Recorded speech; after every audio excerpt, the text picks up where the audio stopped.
घर भने घर हो गाइज। ल हेर्नु कहाँ पल्लो डाँडो कस्तो दामी ठाउँबाट आयो। आफ्नो बस्ने सानो कोठा जे भयो भने आनन्द नकसे कचकच चट्ट छिरो रुममा ठ्याक्क के चलाउने टिकटक चलाउने कि युट्युब हेर्ने कि गर्ने हो आनन्द के घर भने घर हुन्छ। मान्छे टन्नै आइसक्यो धोती आए प्राय यहाँ टक्क हाम्रो बस्ने ठाउँ हो होइन। हामी चाहिँ यहाँ बस्ने गरेको छौँ। यहाँ चाहिँ एउटा बवालको किम्बुको रुख छ।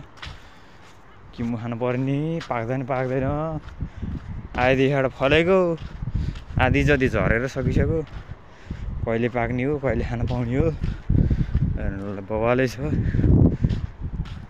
टन्नै छ लगभग 80-90 जति कोठा छ तल माथि गर्दाखेरि हामी बस्ने ठाउँमा।